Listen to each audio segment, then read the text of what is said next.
हरिः ओम् श्रीगुरुभ्यो नमः। हरिः ओम्। ॐ नमो भगवते स्वामिनिर्भयानन्दाय। ॐ नमो भगवते स्वामि अचलपरिपूर्णानन्दाय। हरिः ओम्।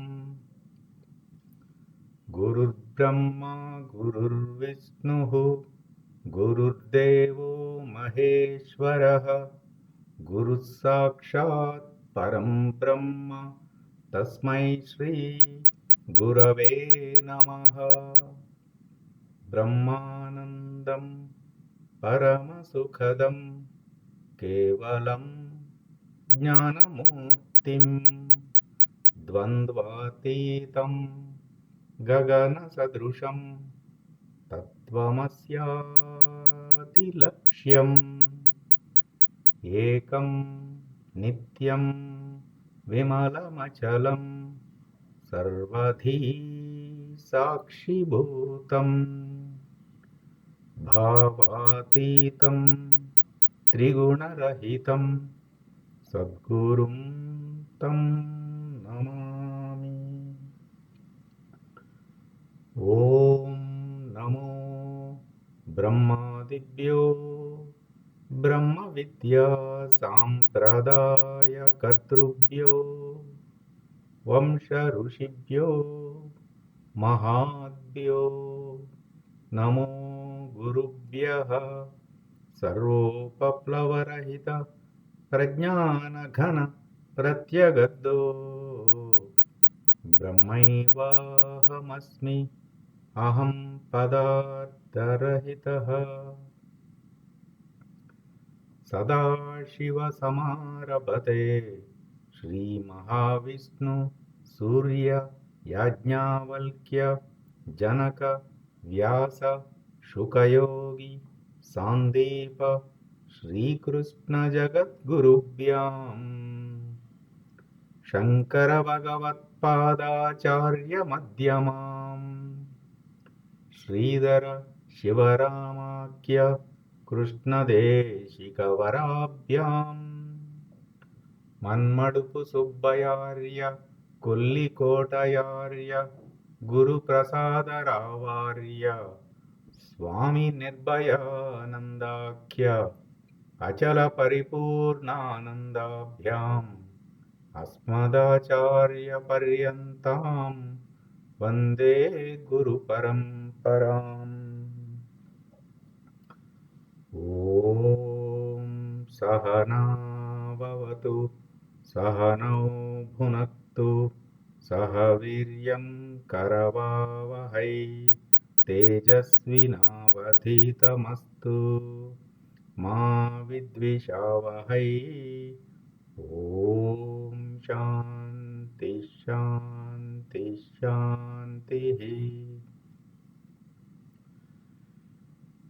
पूर्वमेव निरालम्बम् आग्नेयं च निर्गुणं तथा दक्षिणे नित्यशुद्धं चैव नैऋत्यो निरुपद्रवम् पश्चिमे निष्कलं चैव वायुव्ये च निरञ्जनम् उत्तरे च निराकाशो ईशान्यो निर्मलो भवेत् ऊर्ध्वश्च निराकारतः अधश्च निर्विकारतः अन्तर्बहिश्च सर्वत्र अचलोऽयं सनातनः। ॐ निर्भयानन्दाय विद्महे अचलपरिपूर्णाय धीमहि तन्नो परात्परप्रचोदयात्। ॐ साईश्वराय विद्महे सत्यदेवाय धीमहि तन्नः सर्वप्रचोदयात्। ॐ తత్పురుషాయ విద్మహే మహాదేవాయ ధీమహి తన్నో రుద్ర ప్రచోదయాత్.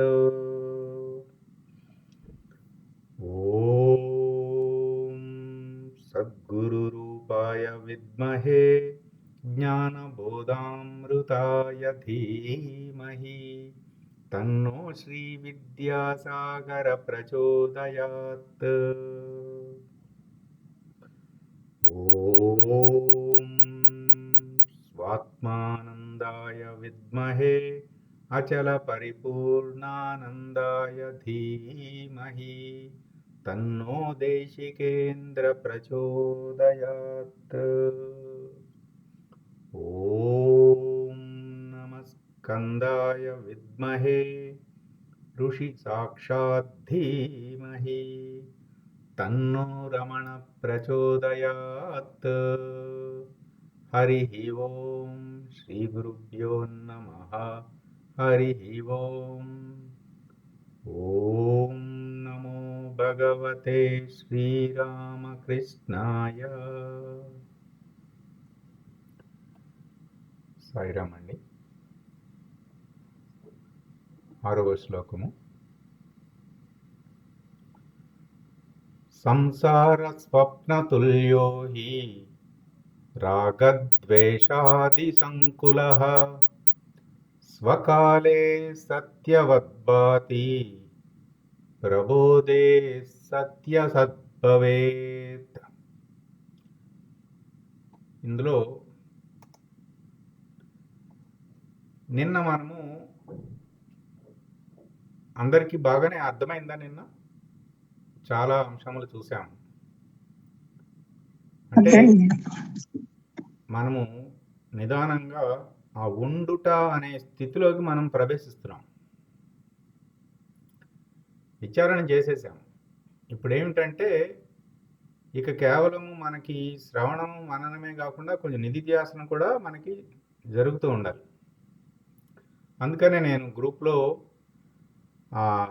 తారకమునకు సంబంధించినవి ఈ చక్ర సంచారము, ఆ చక్రములు అవి ఎలా పనిచేస్తుంటాయి అవి కూడా సీతారామాంజనేయ సంవాదంలో ఉన్నాయి. ఇవన్నీ కూడా కాస్త చూసుకుంటూ ఉంటే మనకి అంటే ఇవన్నీ బుద్ధికి పైన ఉండే అంశములు కదా. మరి ఇవేమి విచారణ చేసి అందుకునేది కాదు. అది స్ఫురణ ద్వారా మాత్రమే మనకి అవగతం అవ్వాల్సిన అంశం. మనమేదో చేస్తే వచ్చేది కాదు. అది గురుదేవులు అందించబడి గ్రహించటం తప్ప మనమేదో ఇక్కడ ఇలా ఒక మీటింగ్ పెట్టుకుని చెప్పుకునేది కాదు. అందుకని ఎప్పుడూ సత్వగుణంలోనే ఉండాలి. దృష్టి ఎప్పుడూ భ్రూమధ్యంలోనే ఉండాలి. నిరంతరాయంగా జపం జరుగుతూనే ఉండాలి. త్రికరణ శుద్ధితోనే ఉండాలి. ఎందుకంటే హృదయ స్థానం నుంచి ఒక పక్కకి రాకూడదు. అప్పుడే మనకి ఆ తర్వాత మన ప్రార్థన, ఆ గురువు అనుగ్రహము జరుగుతుంది. అయితే మనము మెలకువ, కళ తర్వాత ఆ నిద్ర, ఆ కారణ శరీరము, ఆ నిద్ర, ఆ హృదయ స్థానము, దాని గురించి మనము చెప్పుకుంటే ఈ నేపథ్యం మనకి ఈ ఆత్మబోధ 6వ శ్లోకంలో అంశములు మనం గ్రహించడానికి ఉపయోగపడుతుందండి. ఇది ఇవాళ ఇదంతా ప్రిపరేషన్ అన్నమాట మనకి. ఎందుకంటే ముందు తెలియాలి ఇవన్నీ ఏమిటి అని. ఇప్పుడు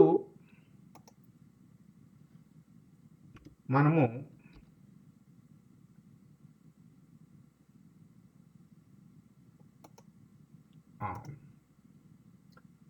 గురుదేవులు వరగురు కరుణలో హృదయ స్థానం గురించి చక్కగా చెప్పారండి. వరుగురుకరణ 3వ శ్లోకంలో చెప్పారు. ఆ, 2 వరుగురుకరణ 9వ శ్లోకంలో ఇంకా బాగా చెప్పారు, అలాగే 3వ శ్లోకంలో కూడా చెప్పారు. ఇది మనము అర్థం చేసుకుందాం. అంటే హృదయస్థానంలో మేల్కొని, హృదయస్థానంలో అంటే ఎక్కడికి మనం శరీరం దాటాలి, ప్రాణం దాటాలి, మనసు దాటాలి, బుద్ధి దాటాలి, ఈ చిత్తాహంకారములు ఈ అంతఃకరణం కూడా దాటిపోతే అప్పుడు హృదయస్థానం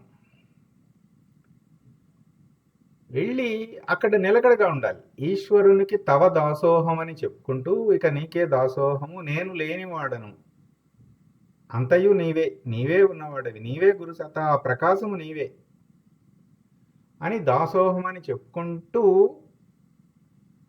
చెప్పుకుంటూ నిద్రలోకి వెళ్ళాలండి. అప్పుడు ఆ నిద్రావస్థ అంతా కూడా సాధనగా, స్మరణగా, సమాధిగా మారిపోతుంది అన్నమాట.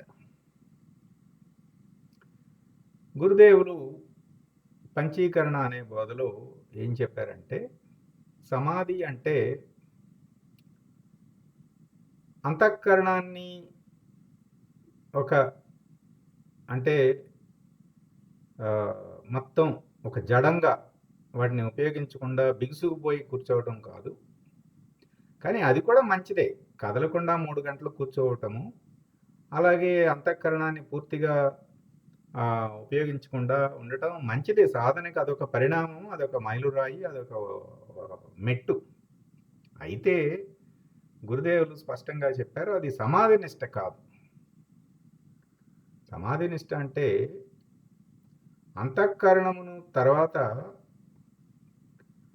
ప్రకాశము నేనుగా ఉండుట.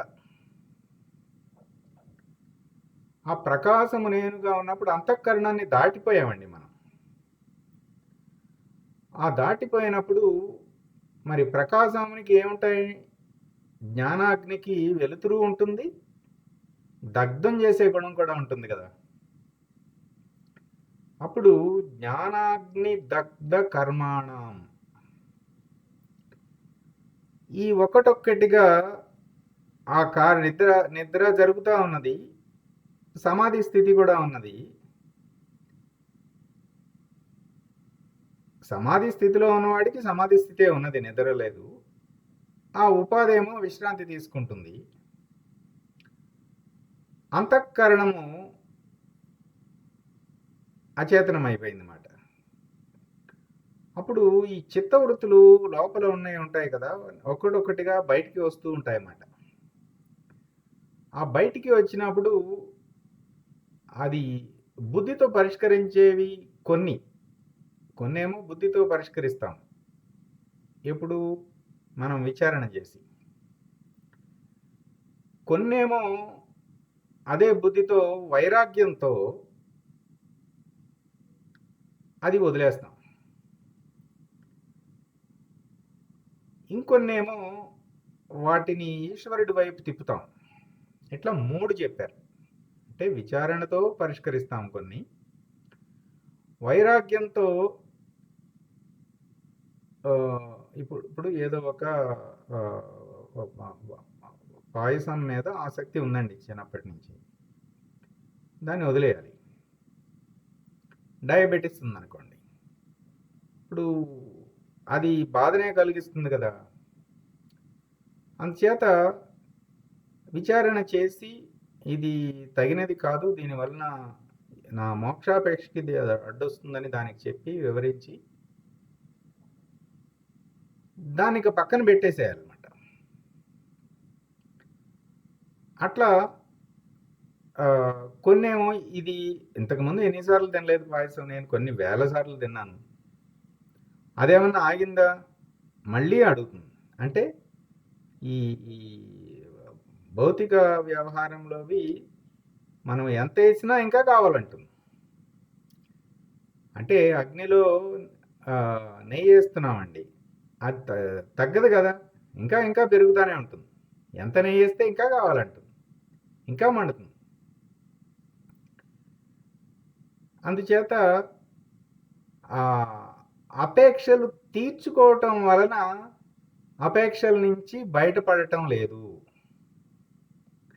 పైగా బాధపడుతున్నాము దానివలన అనేది అది దుఃఖాన్నే ఇస్తుందని చెప్పి ఆ వైరాగ్యంతో కొన్ని పరిష్కరించుకోవాలి. ఇక విచారణతో పరిష్కరించినవి, వైరాగ్యంతో పరిష్కరించినవి మరికొన్ని బాగా బలంగా ఉన్నాయనుకోండి, ఏం చేయాలి? అక్కడ దృష్టి ఈశ్వర దృష్టితో దాన్ని చూడాలి. అంతయు ఉన్నది ఈశ్వరుడే కదా. అప్పుడు మనని ఏ పదార్థమో ఏ శక్తో మనని బంధిస్తుందో బాధిస్తుందో అందులో కూడా ఈశ్వరుడు ఉన్నాడు కదా. అప్పుడు అందులో ఉన్న ఈశ్వరుడికి, అందులో ఉన్న జగన్మాతకి ప్రార్థించి నాకు ఇది అడ్డంగా ఉన్నది, నన్ను దయచేసి నన్ను ముందుకు వెళ్ళనిమని చెప్పేసి మనం ప్రార్థించాలి. ఈశ్వర దృష్టితో, ఈశ్వర స్మరణతో, ఇట్లా 3 ఉపయోగిస్తాం. ఇదంతా కూడా మనం మెలకువలోను కలలోను మనం ఇదంతా చేస్తున్నాం. అయితే ఎప్పుడైతే మనము మనసుకి మంత్రము, బుద్ధి మోక్షాపేక్ష ప్రాధాన్యత, అట్లాగే భూమధ్యంపై దృష్టి, గురువుకి శరణాగతి అట్లా ఉంటుండగా ఆ శరీరము, ఆ ఉపాధి దాని అవసరం మేరకు అది విశ్రాంతి తీసుకుంటుంది. అది ఎప్పుడు తీసుకుంటే అప్పుడు తీసుకుంటుంది, దాని ఇష్టం. అది ఎప్పుడు మెలకు రావాలంటే అప్పుడు వస్తుంది. కానీ మనము దృష్టిని భూమధ్యం మీదే పెట్టే ఉంటే అప్పుడు ఆ చిత్తవృత్తుల మూట అన్నాం కదా నిన్న, ఆ మూటలో ఒక్కటొక్కటిగా పరిష్కరించబడతాయి. ఆ మూట మొత్తం ఖాళీ అవ్వాల్సిందే. ఖాళీ అయితే కానీ మనకి ఆ ముద్రలు పోవు. నిన్న చూసాం కదండి,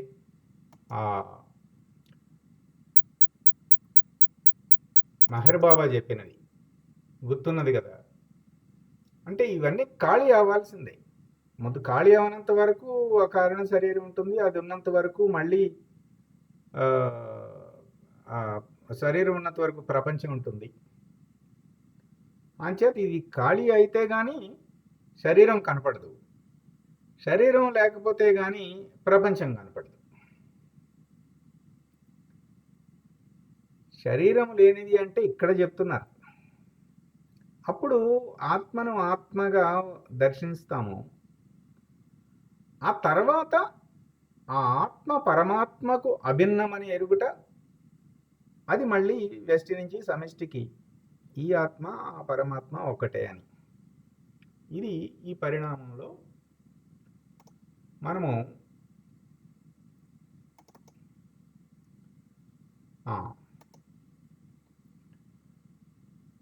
ఏ దీశక్తితో, ఈశ్వర స్మరణతో, స్ఫురణతో, చాలా జాగ్రత్తగా చూడండి. స్మరణ అంటే ఏమిటి?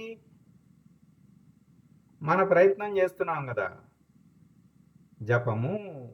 ఆ భూమధ్యం నందు ఎవరున్నారండి?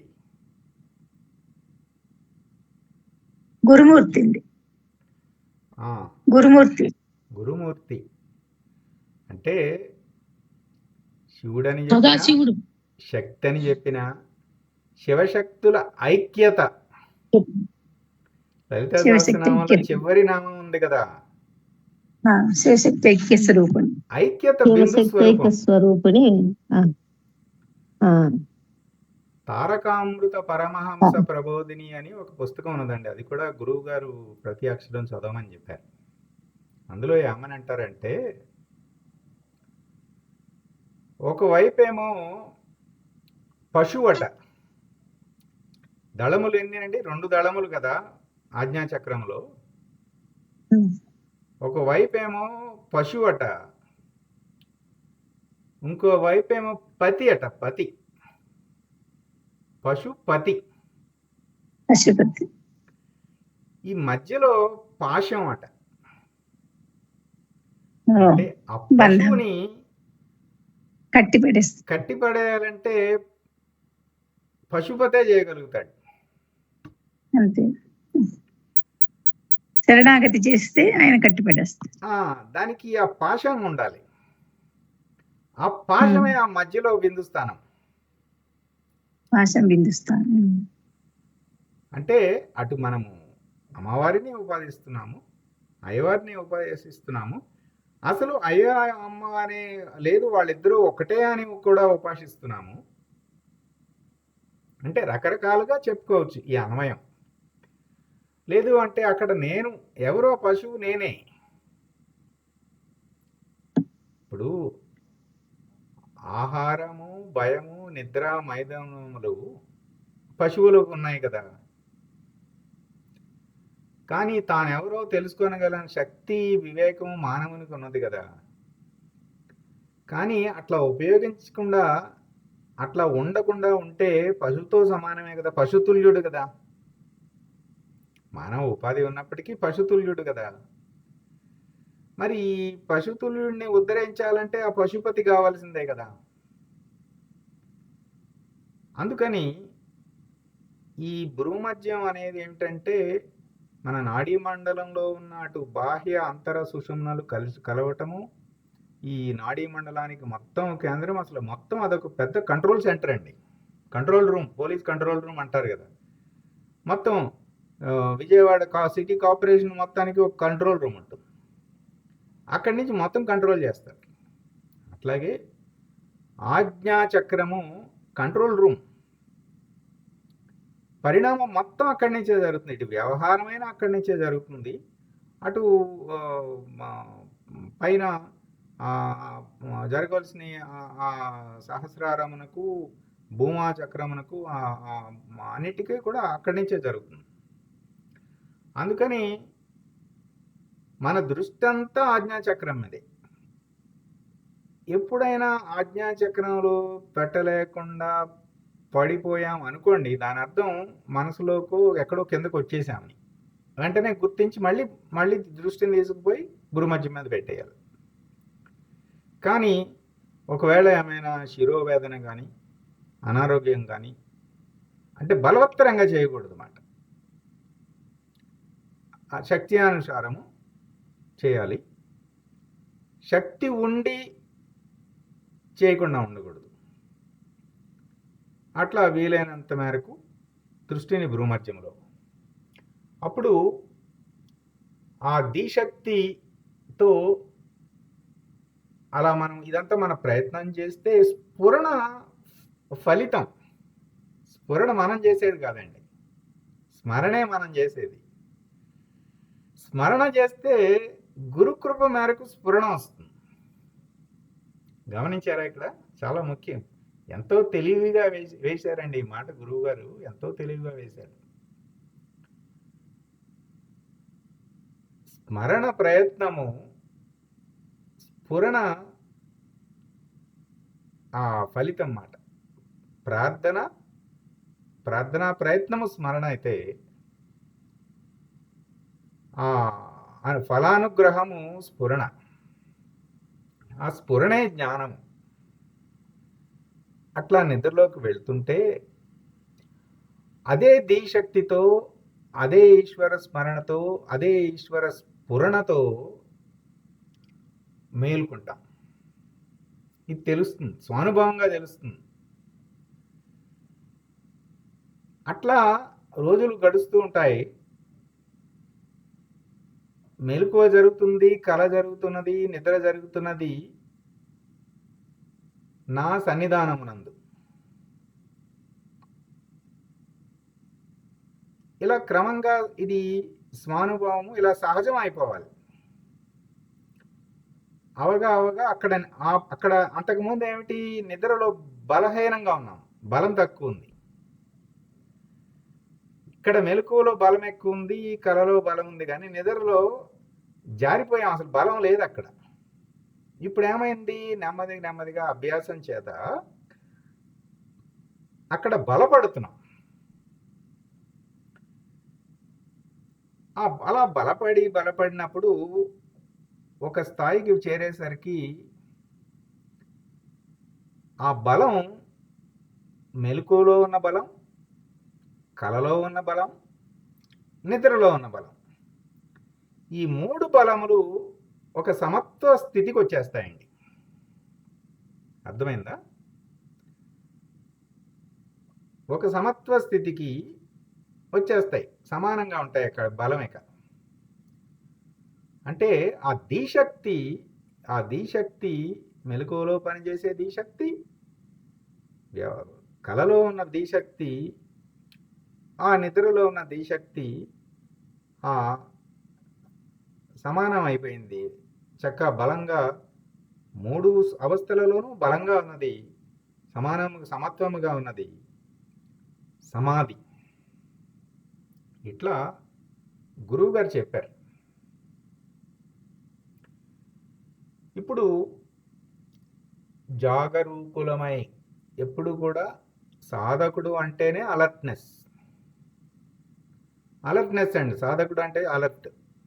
మనము చందమామలో కథ ఉంటుంది కదా, పట్టు వదలని విక్రమార్కుడు మళ్ళీ చెట్టు దగ్గరికి వెళ్ళి అది వేసుకుని భుజం మీద వేసుకుని కథ చెప్తారు. కథ చెప్తే ఆ తర్వాత ప్రశ్న అడుగుతాడు. అప్పుడు అలర్ట్గా వినాలి కథ, లేదంటే నీ తల 1000 ముక్కలు అయిపోతుంది తెలిసి చెప్పకపోతే అంటాడు. గుర్తుందా? చదివే బేతాళ కథలు. ఆ బేతాళ కథలో సూత్రం ఏంటంటే అలర్ట్గా ఉండాలి, కథ మొత్తం వినాలి పూర్తిగా. ఎందుకంటే ఎక్కడ క్వశ్చన్ అడుగుతాడో తెలియదు. జాగ్రత్తగా వినాలి. మళ్ళీ ఏమాత్రం తేడా వచ్చినా మళ్ళీ తల 1000 ముక్కలు అయిపోతుంది. అన్నీ సమాధానం చెప్తాడండి. జాగరూకులమై, జాగ్రత్తగా అలర్ట్గా ఉండాలి. జాగరూకులమై హృదయంలోని స్వప్రకాశ దర్శనంతో నిద్రలోకి ప్రవేశించగా భ్రూమధ్యంలో ఉన్న దృష్టి సహస్రారానికి ఎగిరిపోవటమే విహంగ జ్ఞాన మార్గము. విహంగ మార్గము, జ్ఞాన మార్గం అదే. ఎంత చక్కగా చెప్పారో చూడండి. అది ఎక్కడికి ఎగిరినా మన దృష్టి మాత్రం భ్రూమధ్యం మీదే ఉండాలండి. మనము గురువు గారిని ప్రత్యక్షంగా కలిసి వారికి మన స్థితి చెప్పాక ఆయన మార్చుకోమంటే మార్చుకోవాలి, కానీ ఆయన మార్చుకోమని చెప్పే వరకు మన దృష్టి భ్రూమధ్యం మీదే ఉండాలి, ఇంకెక్కడ ఉండకూడదు. స్వప్రకాశ దర్శనంలో మునిగి, అంతకుముందు ఎక్కడ చీకటిలో జారిపోయాం కదా, స్వప్రకాశ దర్శనంలో మునిగి నిద్రలోకి వెళ్ళలేకపోతే,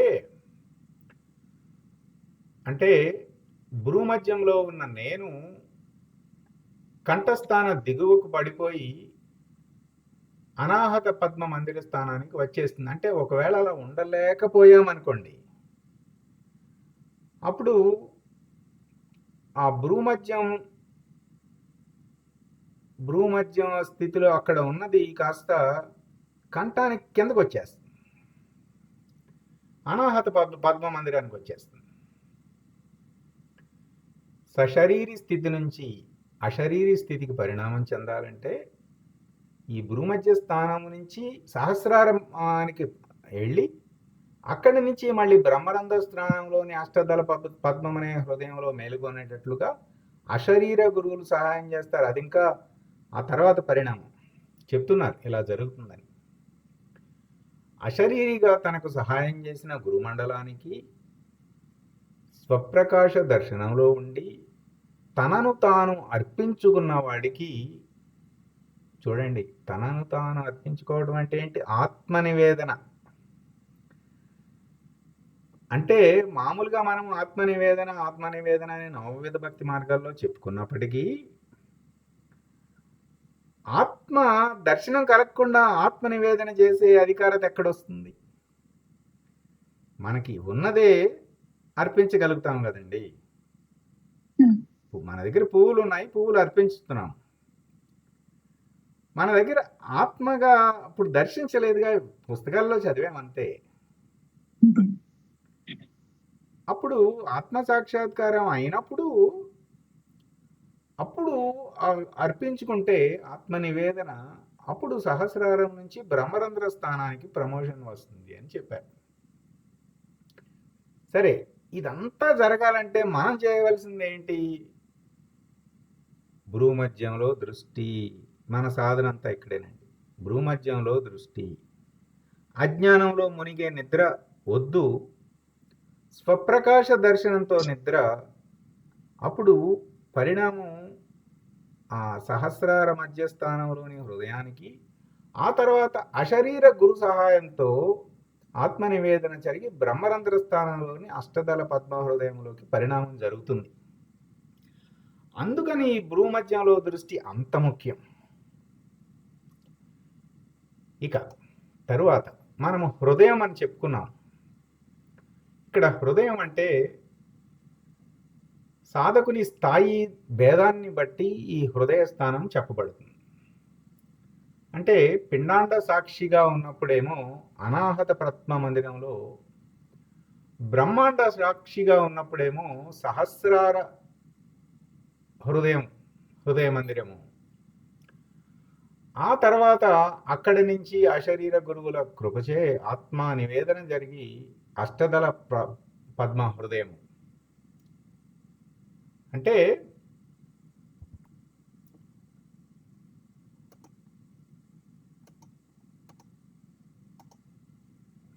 మనం దృష్టిని భ్రూమధ్యం మీద పెట్టుకుంటున్నప్పుడు ప్రకాశాన్ని దర్శిస్తూ నిద్ర జరిగినప్పుడు ఈ సహస్రార హృదయం కంట్రోల్ సెంటర్ ఇదే. ఆజ్ఞాచక్రం దృష్టి ఇక్కడే ఉంటుంది. గురువు గారు చెప్పే వరకు దృష్టి ఇక్కడే ఉండాలి. మళ్ళీ ఇంకా ఎక్కడికి వెళ్ళకూడదు. అది గురువాక్కుతోనే జరగాలి. మనం మార్చుకోకూడదు. నాకు సహస్రారం మీద ఏదో అవుతుందండి, ఏదైనా సరే గురువుకి చెప్పి గురువు చెప్తేనే మారాలి. ఆ తర్వాత ఆత్మ నివేదన జరిగి అశరీర గురువుల సహాయంతో శిఖ, ఈ భూమ అష్టదళ పద్మ మందిరం, అనాహత హృదయం. ఇది హృదయమే. అనాహత హృదయము, సహస్రార హృదయము, అష్టదళ హృదయం అన్ని హృదయములే. అందుకనే పెద్దలు హృదయం అంటే ఎక్కడండి అంటే చెప్పరు. అది డైరెక్ట్గా అది స్వానుభవం మీద తెలుసుకోవాల్సిందే. కొన్ని గురువులు అడిగితే చెప్పరు, సూచిస్తారు అంతే. అది నీకు తెలుస్తుంది అంటారు. అయితే 3 హృదయములు ఉన్నాయి. ఆ స్ఫురణ ఎలా జరిగితే అలా. మనది మాత్రం మన కర్తవ్యం ఏమిటండి? దృష్టిని భ్రూమధ్యం మీదే ఉంచాలి అంతే. ఆ భ్రూమధ్యం మీద ఎవరున్నారు? గురు పరమాత్మ ఉన్నాడు అక్కడ. ఆ గురువుని దర్శించటమే. ఆ గురువే ఈశ్వరుడు, గురువే శక్తి, ఆ గురువే పశుపతి. ఆ పశుతుల్యుడిని నేనే. ఎందుకంటే నాకు సాక్షాత్కారం కాలేదు కాబట్టి నేను ఆహార నిద్ర భయం మైదనముల వరకే ఉన్నాను, కానీ నేను సాక్షాత్కరించుకోలేదు కదా. ఆ పశువుని నేనే. ఆ పశుపతి గురువు. నన్ను గురువుని కలిపి ఉంచేది ఆ బిందు స్థానం. ఇప్పుడు గురువు గారికి దగ్గరగా ఉండాలంటే, దగ్గరగా కూర్చోవాలంటే ఎట్లా కూర్చోవాలండి? ఆజ్ఞలో దృష్టి పెడితే చాలు కదా. ఆయన అమెరికాలో ఉన్నా, అంటార్కిటికాలో ఉన్నా, ఎక్కడున్నా సరే ఆ గురు సత్తా, మనము ఆ పరమాత్మ ఇక్కడ మనం ఆ దృష్టిని పెట్టినప్పుడు మనము దగ్గరే కూర్చుంటాం కదా. ఇట్లా ఇప్పుడు చూడండి, అమనస్క స్థితి నుంచి చూసే సహజామనస్క రాజయోగికి మూలాధారం నుంచి సహస్రారం వరకు పైకి కిందకి తిరగటం అనేది చిన్న పిల్లవాడికి చూపు నిలపడానికి అమ్మ ఇచ్చే గెలక్కాయ ఆట వంటిదంట. అంటే సాధక శిష్యు అంటే అచల పరిపూర్ణ స్థితిలో ఉన్న వారికి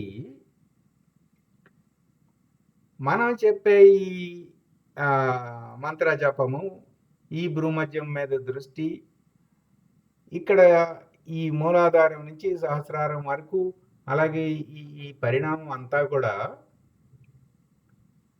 గిలక్కాయ ఆట అంటండి. అంటే ఏ స్థితిలో గురుసత్తా పనిచేస్తుందో చూడటానికి మాట ఇది.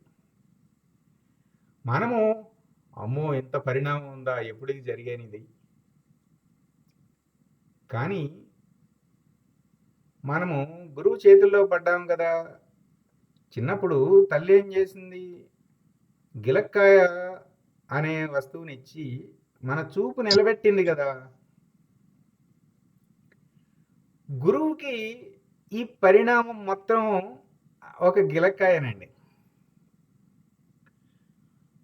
ఆయన తలుచుకుంటే ఆయన కూడా ఆ దృష్టిని సరిచేయగలుగుతారు, గిలక్కాయ ఇచ్చినట్టుగానే. అందుచేత గురువుకి అంత శక్తి సామర్థ్యం ఉంటుంది. చూపుతో, మాటతో, స్పర్శతో ఆ గిలక్కాయ చేస్తారన్నమాట. జరగవలసింది అంత సామర్థ్యం ఉంటుంది. మామూలు గురువు అంటే మాటలతో చెప్పలేమండి. అసలు మాటలతో గురువుని మాటలతో చెప్పలేమండి. అంతే. అసలు గురువు ఇంత అని చెప్పలేము. ఎందుకంటే ఎంత చెప్తూ ఉంటే అంత ఎత్తులో ఉంటుంది, అంత లోతులో ఉంటుంది. అంటే వ్యక్తీకరించలేము. ఇక్కడ ఇంకొకటి కూడా ఉన్నది. మామూలుగా ఇక్కడ నుంచి ఇక్కడికి 6 అంగుళాలు, అక్కడ నుంచి అక్కడికి 6 అంగుళాలు, ఇక్కడి నుంచి ఇక్కడికి కూడా 12 అంగుళాలు.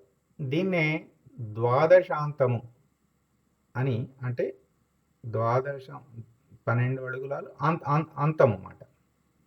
అందుకనే ఇవి ఇక్కడ 6 ఇంచెస్ 12 ఇంచెస్ అని ఉన్నది. ఇప్పుడు ఇక్కడ అనాహత పద్మ మందిరము, ఇదేమో కర్మ భక్తి యోగ మార్గం అండి. ఎందుకని త్రికరణ శుద్ధి ఉండాలి, నిర్మలంగా ఉండాలి, ఎందుకని అది ముఖ్యం అంటే, ఆ త్రికరణ శుద్ధి లేకుండా దృష్టి భూమధ్యం మీద పెట్టలేం, పడిపోతాం. బలవంతంగా పెడితే ఆ విపరీతం అన్నీ అవుతుంది. అందుచేత చిత్తశుద్ధి కలిగితేనే మనము దృష్టి భూమధ్యం మీద నిలబడతాం ఇక్కడ. ఎందుకంటే జ్ఞాన మార్గము ఇదేమో సాంఖ్యం అండి. ఇక్కడి నుంచి తారకం స్టార్ట్ అయిపోతుంది. ఇక ఇదంతా తారకమే. ఈ సహస్రారము అష్టదళ పద్యం అది అమనస్కం. అంటే క్రమంగా మనము సాంఖ్యము నుండి తారకమునకు మనము మారుతున్నాం.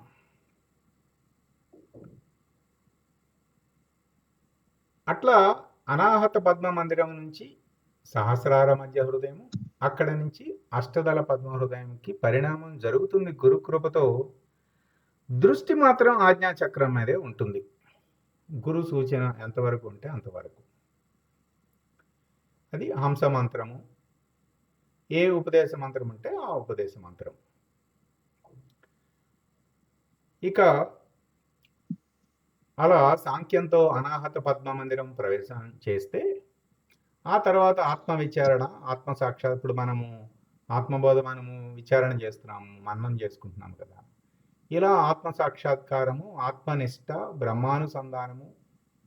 ఇప్పుడు మనము అష్టోత్తర శతవాక్య మననము, అది బ్రహ్మానుసంధానమే.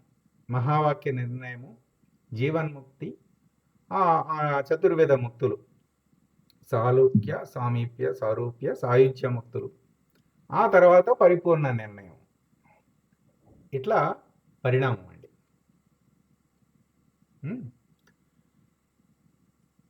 ఇక్కడి వరకు ఏమైనా ప్రశ్నలు ఉన్నాయా?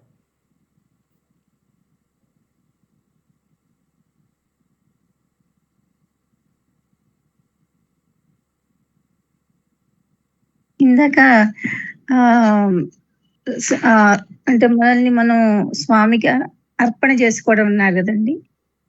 అర్పణ చేసుకోవడం అంటే అహం రహితం అవ్వడమా, లేకపోతే ఎలాగా ఒకసారి చెప్తాను.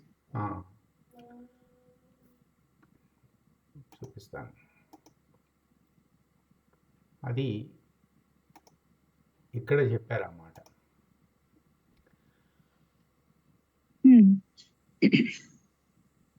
అశరీరిగా తనకు సహాయం చేసిన గురుమండలానికి స్వప్రకాశ దర్శనంలో ఉండి తనను తాను అర్పించుకున్న వాడికి సహస్రారం నుంచి బ్రహ్మరంధ్ర స్థానానికి ప్రమోషన్ వస్తుంది.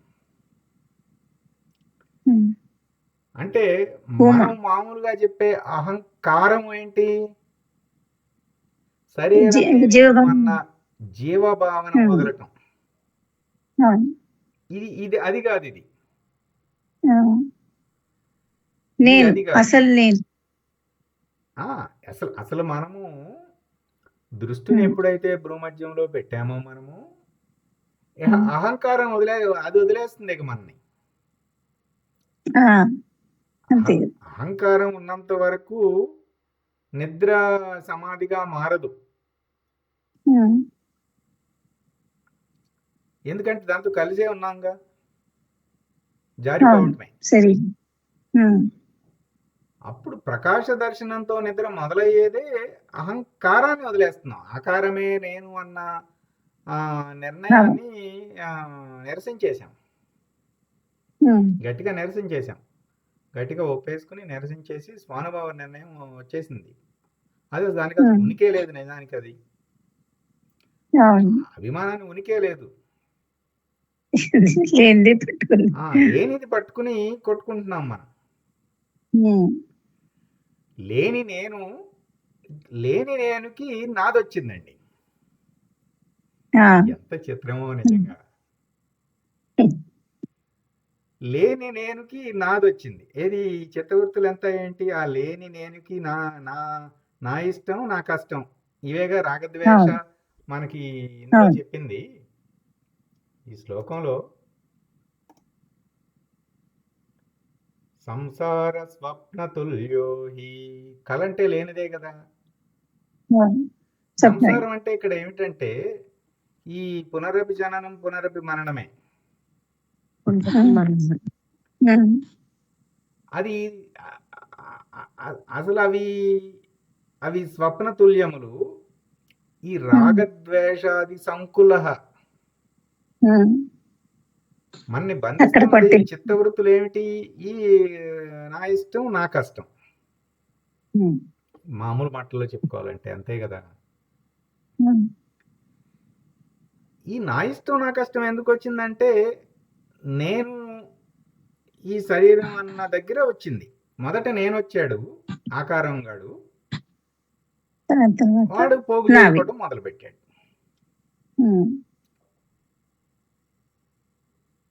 అంటే ఆ శివశక్తుల చేత, పంచబ్రహ్మల చేత, పంచశక్తుల చేత ఈ బ్రహ్మాండము విశ్వాండము నిర్వహింపబడుతుంటే నేనే చేస్తున్నాను, ఇది నేనే అన్నాం. వందే భారత్ ఎక్స్ప్రెస్ తీసుకుపోతుందండి బెంగళూరు నుంచి హైదరాబాద్కి. మనం కోచ్లో కూర్చుని ఉన్నాము. నేనే ట్రైన్ డ్రైవ్ చేస్తున్నాను, నా వల్లనే వెళ్తుందంటే కదా. కానీ అట్లాంటిది అదే చేస్తున్నాం మనం. చేసేది అదే. అవును. ఆ ట్రైన్ లో కూర్చున్నాం కానీ ఇది నేనే మొత్తం అనేస్తున్నాం. భూమండలం మొత్తాన్ని తిప్పుతున్నాడు కదండి ఆయన. భూమండలం మొత్తాన్ని తిప్పుతున్నాడు. ఎప్పుడైతే మన తల్లిదండ్రులు అక్కడ ఫాదర్ స్పెర్మ్ మదర్స్ ఎగ్తో కలిసి ఎప్పుడైతే అది ఏర్పడిందో వెంటనే లోపల బెడ్ ఏర్పాటు చేసేసాడండి. ప్లేసెంట్ అనే మంచం ఏర్పాటు చేశాడు కదా. ఎప్పుడైతే ప్రసవం జరిగిందో వెంటనే ఆ తల్లి అందు ఆహారం ఏర్పాటు చేసేసాడండి. అద్భుతం. అసలు ఎంత అంటే సరిగ్గా ఏ సమయానికి ఏది జరగాలో అట్లు చేస్తున్నాడు కదా. మరి అదేమన్నా మనం చేసామా? నేననే వస్తుంది అది. అంతే. మొదటి ఈ నేను తీసేయాలి. అట్లాగే ఇందాక మనం చెప్పుకున్నాం కదా. ఏమి అనుకున్నాం? వ్యతిరేకం చేయాలి. చిత్తవృత్తులను పరిష్కారం చేయాలంటే 3 చెప్పుకున్నాం. వ్యతిరేకం చేయాలి, వైరాగ్యంతో పుణ్యతోటి పరిష్కరించాలి. నువ్వు నాకు ఈశ్వరుడు దుఃఖాన్ని వైపు ఏమిటండి ఈశ్వరుడు వైపు మళ్ళించడం ఒకటి అన్నారు. అది మూడోది. నువ్వు నాకు దుఃఖాన్ని ఇచ్చావు కదా, ఇంతకాలం నీ మాట విన్నా కదా నేను జీవితంలో, కానీ నువ్వు నాకు దుఃఖాన్ని ఇచ్చావు కదా,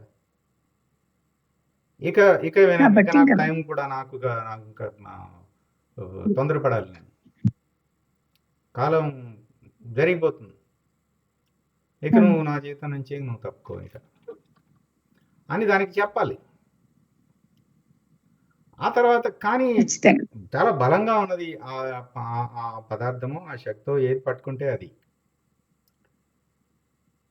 అప్పుడు విషయం. అంతటా ఉన్న ఈశ్వరుడే కదా అది కూడా. ఉన్నది అంతే. బ్రహ్మం అన్నప్పుడు అక్కడ కూడా ఉన్నది బ్రహ్మమే కదా. అందుకని దానికి ప్రార్థించాలి.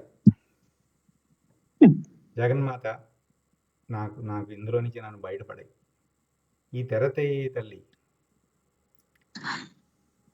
నేను బాధించబడుతున్నాను, నన్ను నేను అని ప్రార్థించాలి. అంటే ఇదేదో ఆవేశంతో ఉద్రేకంతో తొందరగా చేసేద్దాం అని స్పీడ్గా వెళ్ళేది కాదు. ఇది నిదానంగానే జరగాలి. మరి మీరు అడిగినది ఆ ప్రకాశ దర్శనము సిద్ధించాక, ప్రకాశ వచ్చేసాక, అంటే ఇక్కడికి వచ్చేసాక, సహస్రారమునందు నిలకడ చెందేశాక, అప్పుడు అశరీరిగా మారుస్తున్నారు. అశరీర గురువుల సహాయంతో ఈ ప్రయాణం జరుగుతుంది. గురుదేవులు ఏమంటారంటే, అసలు ఎక్కువ సాధన అంతా కూడా మనము ఈ అహంకారాన్ని దాటం వరకు ఎక్కువ టైం పట్టేస్తుంది. మనము ఈ పంచకోశ వ్యతిరిక్త, శరీరత్రయ విలక్షణ, తాపత్రయ వినిర్ముక్త, గుణత్రయాతీత, అవస్థాత్రయ సాక్షి, ఇక్కడికే మనకి చాలా టైం పట్టేస్తుంది. ఒకసారి అక్కడికి కనుక వెళ్ళిపోయాం అనుకోండి, అవస్థాత్రయ సాక్షి వరకు వెళ్ళిపోయాం అనుకోండి, పైకి దాటించేస్తారు. పైన ఎందుకంటే అదంతా గురువులకి వెన్నతో పెట్టిన విద్య, అది అవలీలగా దాటించేస్తుంది. అదే అందుకే గిలక్కాయ, తల్లి గిలక్కాయ ఎంతసేపు ఇస్తుంది? 2 రోజుల్లో దృష్టి నిలబడుతుంది అంతే. గురుదేవులు ఏమంటారంటే, ఆ పైది టకటక జరిగిపోతాయట.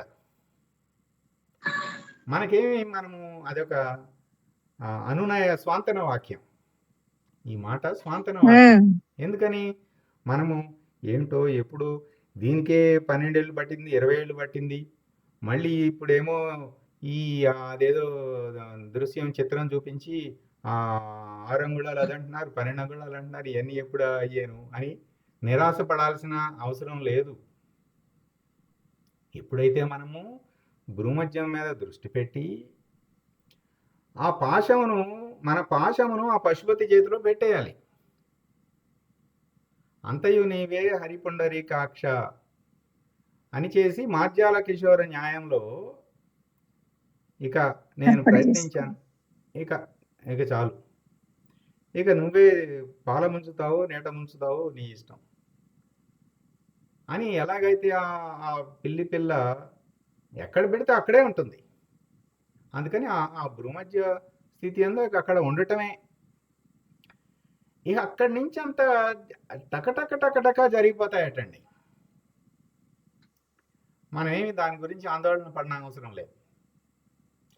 ఏదో నిజానికి ఇక్కడి వరకు మనం వచ్చామంటే గురుకృపేనండి. సత్వగుణము లేకపోతే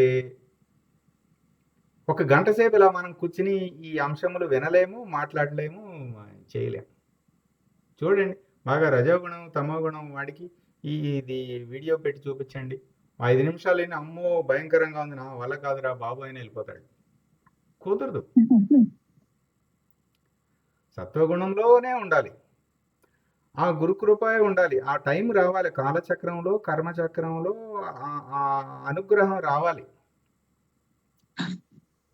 అంతేగాని అది మనం చేసేది కాదు అది. మరి మనందరికీ గురుదర్శనం అయినది, ఉపదేశమైనది, సమయం చిక్కినది ఆత్మబోధ చేసుకున్నటకు, మననము. ఇక మనము ఏమిటంటే ఉండటం దగ్గరికి వచ్చేసాం. మనం ఇక ఉండటం దగ్గరికి వచ్చేసాం. ఇక భూమధ్యం మీద దృష్టి పెట్టి ఉండటం అంతే, ప్రకాశంగా అంతే, పిల్లి పిల్లలాగా ఉండటం. తల్లి ఆ పశుపతి, ఆ గురు పరమాత్మ. చాలా తేలిగ్గా ఉంది కదా, అసలు మనమేం చేయక్కర్లేదు, ఉండుటే అంతే. అంటే మార్జాల కిషోర్ న్యాయం ఏమిటంటే, ఇప్పుడు మర్కట కిషోర్ న్యాయం లాగా తల్లిని పట్టుకోవాలి. అది ఈ చెట్టు నుంచి ఆ చెట్టుకి జంప్ చేస్తే ఇది గట్టిగా పట్టుకోలేదు, పడిపోతుంది. ప్రయత్నం ఉంది మన అక్కడ. ఇక్కడ మనకల్లా ఒక ప్రయత్నం ఏమిటంటే అలర్ట్గా ఉండి దృష్టిని భ్రూమధ్యం మీద ఉందో లేదో చూసుకుంటూ ఉండాలి. అప్పుడప్పుడు లేదని తెలుస్తుంది, వచ్చేసాక తెలుస్తుంది. ఎందుకంటే మన దృష్టి అక్కడ ఉన్నప్పుడు కిందకి రాదు. అది ఎప్పుడో జారుతాం, అప్పుడు తెలుస్తుంది. జారినప్పుడు అలర్ట్గా ఉంటున్నాంగా. మరి లోపల మోక్షాపేక్ష అలర్ట్నెస్ ఉంది లోపల నుంచి. దాన్ని ఏమంటాము, తీవ్ర ముముక్షత్వంతో ఎప్పుడు ఎప్పుడు ఎప్పుడు దాటేది, ఇంకో రోజు అయిపోతుంది ఏమిటని ఉంటుంది కదా. ఎప్పుడైతే అలర్ట్నెస్ ఉందో, అదేంటి నేను మర్చిపోయాను దృష్టి భ్రూమధ్యం మీద పెట్టడం అని వెంటనే వచ్చేస్తుంది. మళ్ళీ తీసుకొచ్చి పెట్టుకోవాలి. ఇట్లా అభ్యాసం చేయగా చేయగా అక్కడ నిలకడ చెందే సమయం ఎక్కువ అవుతుంది. ఆ తర్వాత సహజంగానే ఉంటాం అక్కడ. అప్పుడు మనము ఇప్పుడు మాట్లాడుకుంటున్నాము దృష్టి భ్రూమధ్యం మీదే, వింటున్నాము దృష్టి భూమధ్యం మీదే, వ్యవహారం చేస్తున్నాము దృష్టి భ్రూమధ్యం మీదే. ఏమీ ఆపక్కర్లేదండి. ఆఫీసుకు వెళ్ళచ్చు, పనులు చేసుకోవచ్చు, అన్నీ కూడా. ఎట్లా ఉండాలంటే రామకృష్ణ పరమహంస చాలా చక్కగా చెప్పారు. ఎట్లాగైతే పనమ్మాయి వాళ్ళ పిల్లని ఇంట్లో పెట్టి యజమాని పిల్లని ఆడిస్తూ దృష్టినేమో వాళ్ళ ఇంట్లో ఉన్న తన పిల్ల మీద ఉంది, ఇక్కడేమో యజమాని పిల్లని ఆడిస్తుంది. చేతిలో ఏదో ఉంది, ఏదో చేస్తూ ఉంటాం. ఈశ్వరుడు ఆ ఉపాధిని ఎట్లా పెడితే అట్లా అవి జరుగుతూ ఉంటాయి. ఉపాధి నేను కాదు కదా, ఆ ఉపాధి సంబంధిత వ్యవహారము నాది కాదు. ఉపాధి నేను కాదు, ఉపాధి సంబంధిత వ్యవహారం నాది కాదు. అది జరుగుతుంటుంది.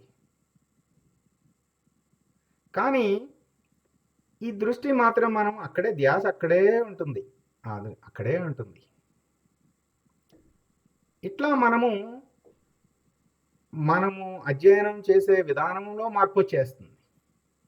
ఏ శ్లోకం చూసినా ఆ శ్లోకము నుంచి వచ్చే స్ఫురణ మారిపోతుంది. ఒకసారి దృష్టి భ్రూమధ్యం మీద ఉన్నప్పుడు ఏ మాట విన్నా అంతకుముందు తెలియబడిన అర్థం వేరు, ఇప్పుడు తెలియబడిన అర్థం వేరు. అంతకుముందు చేసే నిర్ణయాలు మారిపోతాయి. ఒక డెసిషన్ తీసుకోవాలండి, అంతకుముందు ఒకలా ఉంటుంది, ఇప్పుడు ఒకలా ఉంటుంది నిర్ణయం.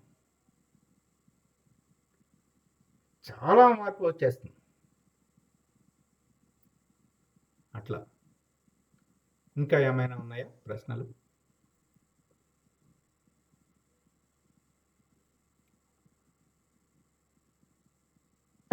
స్వామి 3 హృదయ స్థానాలు చెప్పారు కదా. అవునండి. సహస్రారం, ఆగ్నేయ, ఇంకోటి ఏం చెప్పారు? ఇవి కూడా నేను గ్రూప్లో పెడతాను. నేను అనాహత పద్మ మందిరము, ఇది మన హృదయ స్థానం. సహస్రార హృదయము, అష్టదళ పద్మ హృదయం, శిఖ. ఇదేమో శిఖ, ఇదేమో సహస్రార హృదయం అంటే ఇది మాడు, ఇదేమో మాడు, ఇదేమో శిఖ. ఆజ్ఞాచక్రమేమో బ్రుకుటి. ఇది ఇది వ్యష్టిలోనే ఉంటుంది. ఇదేమో సమిష్టి. ఇక్కడ ఈ పరిణామం అంతా కూడా సమిష్టి పరిణామం అండి. ఇక్కడ చూడండి సమిష్టి అని రాశారు. సహస్రారంకి వెళ్ళిందంటే సమిష్టి. అది సమిష్టి. శిఖ కూడా సమిష్టి. అదే. ఈ అనాహత పద్మ మందిరం నుంచి ఇక స్టార్ట్ అవుతుంది మన ప్రోగ్రెస్ మాట. నిజానికి జ్ఞాన మార్గం స్టార్ట్ అయ్యేది ఇక్కడ. ఎప్పుడైతే అనాహత పద్మ మందిరం నుంచి దృష్టి భూమధ్యం మీద పొట్టడం మొదలు పెట్టామో అప్పుడు ఇక్కడి నుంచి ఇటు రావటం అనే జ్ఞాన మార్గ ప్రయాణం స్టార్ట్ అయింది.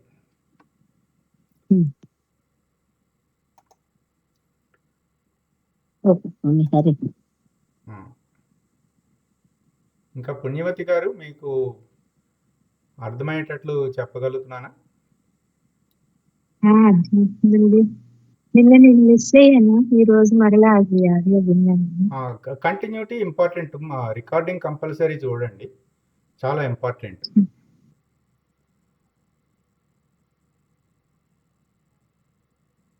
సంధ్య గారు మీరు హోల్డ్ లో ఉన్నారు, మధ్యలో జాయిన్ అయ్యారు. అంతకు ముందు వినాలి వారు రికార్డింగ్స్. నేను 14 విన్నాను.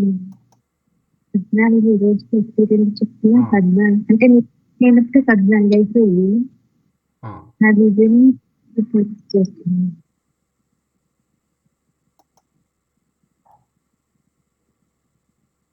రాము గారు మీకు బాగానే తెలుస్తుందా? ఫాలో అవ్వగలుగుతున్నారా?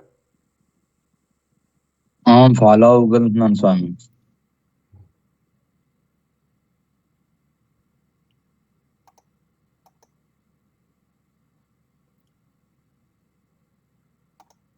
మనము ఇక్కడితో మనము ఈ నేపథ్యం చెప్పుకోవటం మనకు అయింది. ఇప్పుడు మనము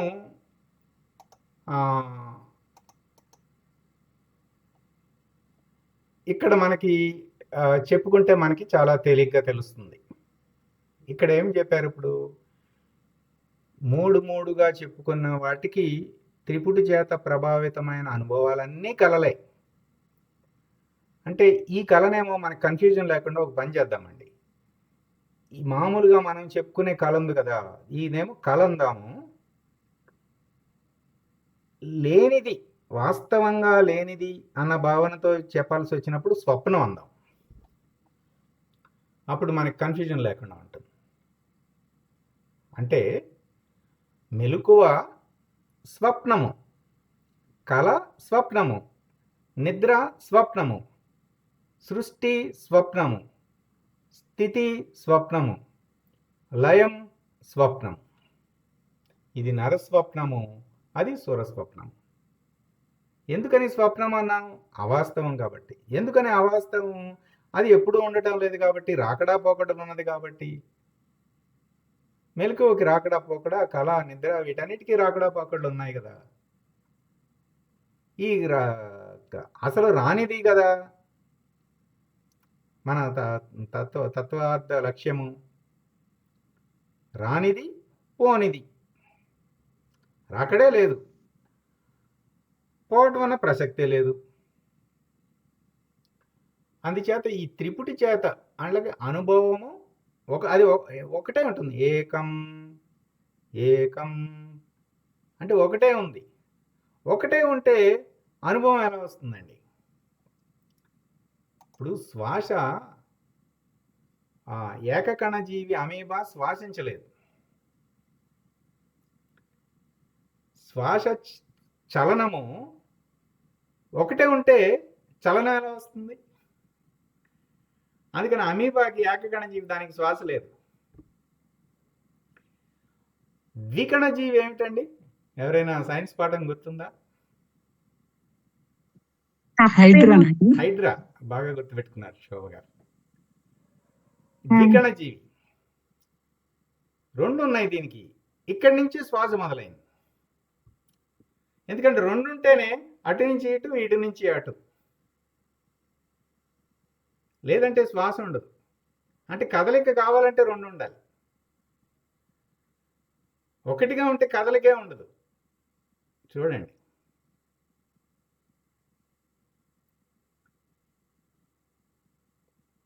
ఇప్పుడు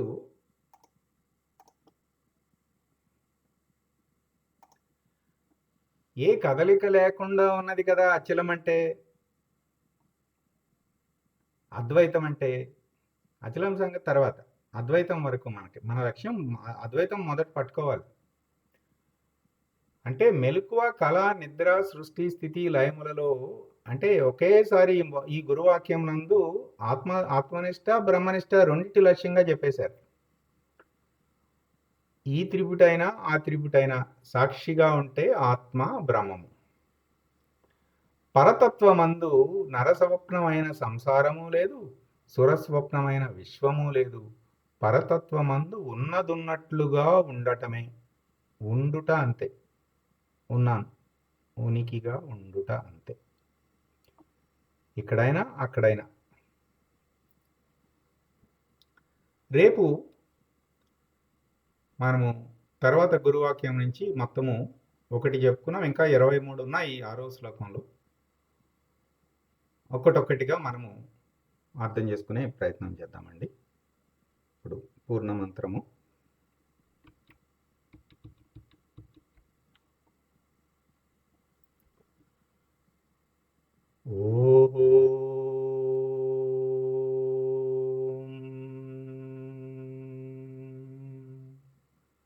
పూర్ణమద పూర్ణమిదం పూర్ణాత్ పూర్ణముదచ్యతే పూర్ణస్య పూర్ణమాదాయ పూర్ణమేవావశిష్యతే.